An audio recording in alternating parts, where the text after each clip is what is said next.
அன்னை தமிழுக்கு முதல் வணக்கம். என் உயிரான அண்ணன் தலைவர் தளபதி அவர்களுக்கு உயிர் வணக்கம். எங்கள் தலைவரை ஈன்றெடுத்த தந்தைக்கும் தாய்க்கும் இந்த அரங்கில் வீற்றிருக்கக்கூடிய அனைத்து தோழர்களுக்கும் எனது அன்பு வணக்கம். ஒரு மாபெரும் புரட்சி, மக்கள் புரட்சி, அரசியல் புரட்சியை தமிழக வெற்றி கழகம் என்ற மாபெரும் இயக்கத்தின் மூலமாக தளபதியாக முன்னின்று நம் தலைவர் நடத்தி கொண்டிருக்கிறார். நாம் எல்லாம் அதில் பயணித்துக் கொண்டிருக்கிறோம். புரட்சி என்பது சாதாரண வார்த்தை அல்ல. அது ஒரு சக்தி, அது ஒரு உணர்வு, அது ஒரு மாற்றத்தின் துவக்கம், அது முடிவில்லாத முயற்சி. இந்த புரட்சி என்ன செய்யும் தெரியுமா? இந்த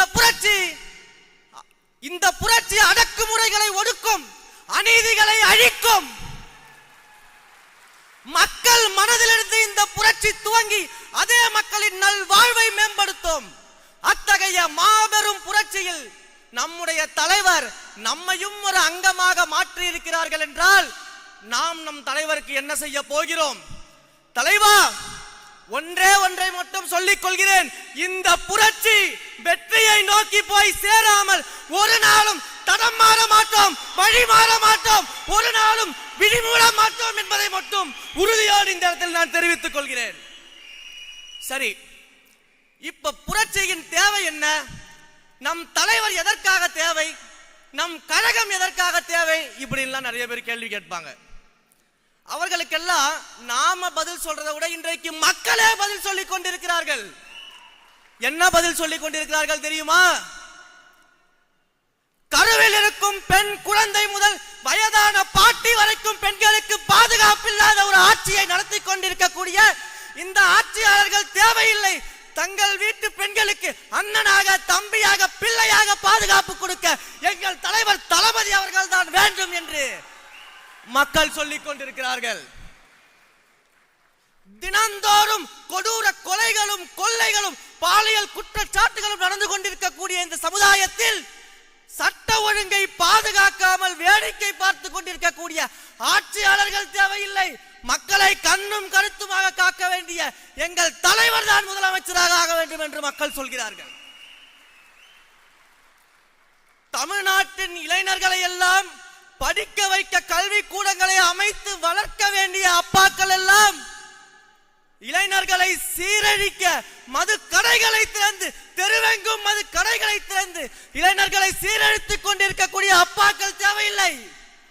போதைப் பொருள் புழக்கத்தை கட்டுப்படுத்தாத அப்பாக்கள் தேவையில்லை.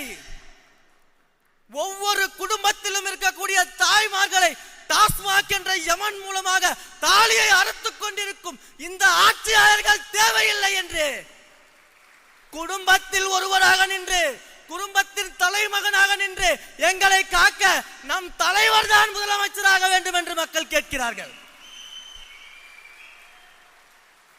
மாநிலத்தின் தன்னாட்சியை ஒடுக்கி ஒரே நாடு, ஒரே தேர்தல், ஒரே தேர்வு, ஒரே மொழி, ஒரே மதம் என்று இந்தியாவின் பன்முகத்தன்மையை சிதைத்துக் கொண்டிருக்கக்கூடிய பாசிச ஆட்சியாளர்கள் வேண்டாம். பாசத்தோடு மதச்சார்பற்ற சமூக நீதி கொள்கைகளை முன்வைக்கக்கூடிய நம் தலைவர் தான் முதலமைச்சராக வேண்டும் என்று மக்கள் கேட்கிறார்கள். எப்படியெல்லாம் மக்களை பிரித்து சூழ்ச்சி செய்து ஆட்சி அதிகாரத்தை ருசிக்கலாம் என்ற பாசிச ஆட்சியாளர்களும் வேண்டாம். எப்படியெல்லாம் மக்களை சுரண்டி ஒரு குடும்பம் மட்டும் வாழலாம் என்று நினைக்கக்கூடிய பாயாச ஆட்சியாளர்களும் வேண்டாம். பாசத்தோடு மக்களை நேசிக்கக்கூடிய தலைவர் தான் முதலமைச்சராக வேண்டும் என்று மக்கள் கேட்கிறார்கள். ஒட்டுமொத்தமாக இந்த ஜனநாயகத்தை குழி தோண்டி புதைக்கக்கூடிய பாஜகவும் மாநில திமுகவும் இனி தமிழ்நாட்டிற்கு தேவையே இல்லை. இந்த ஜனநாயகத்தையும் ஜனங்களையும் காக்கக்கூடிய எங்கள் ஜனநாயகன் தான் வேண்டும்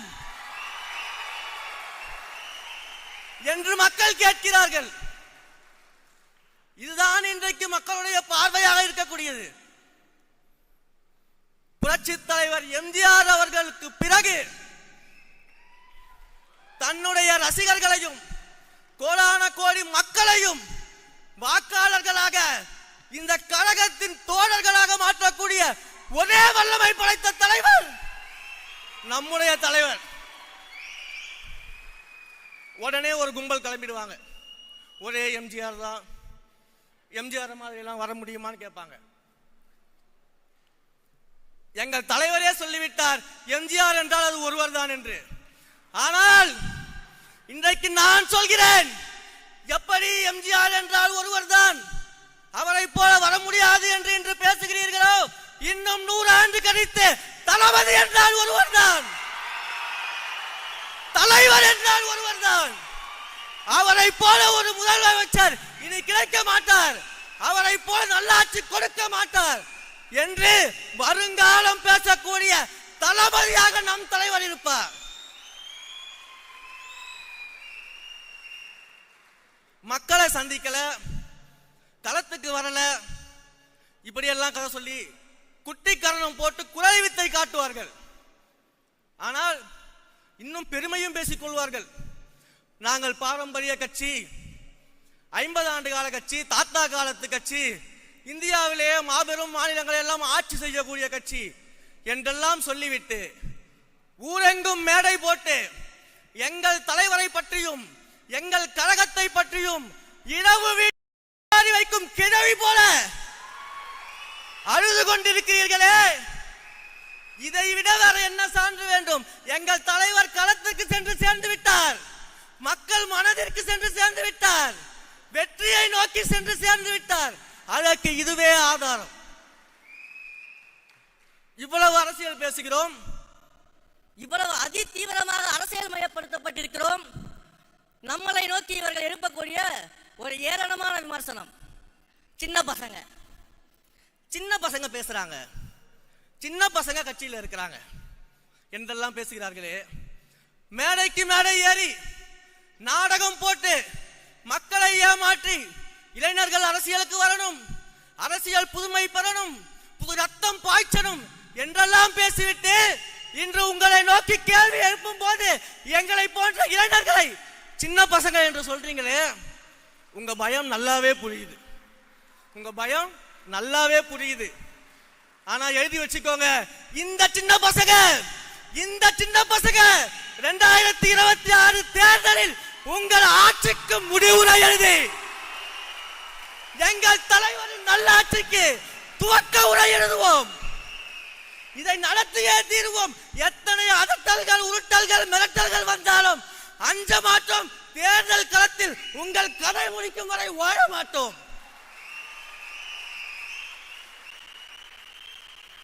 என்னுடைய உரையின் இறுதியாக சுருக்கமாக ஐயன் வள்ளுவனின் வாக்கை மட்டும் சொல்லி நான் விடைபெறுகிறேன்.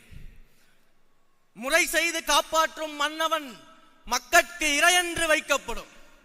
நீதி தவறாமல் மக்களுக்காக கடமையாற்றக்கூடிய ஆட்சியாளர் கடவுளாக போற்றப்படுவார்.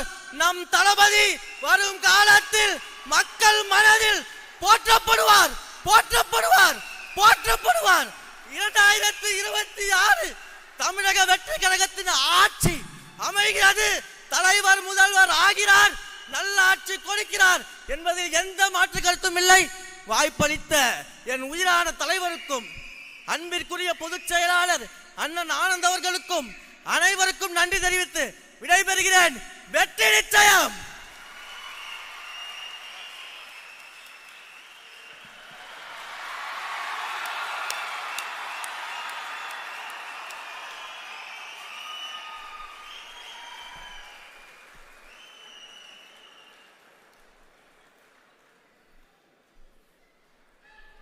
அருமை அருமை.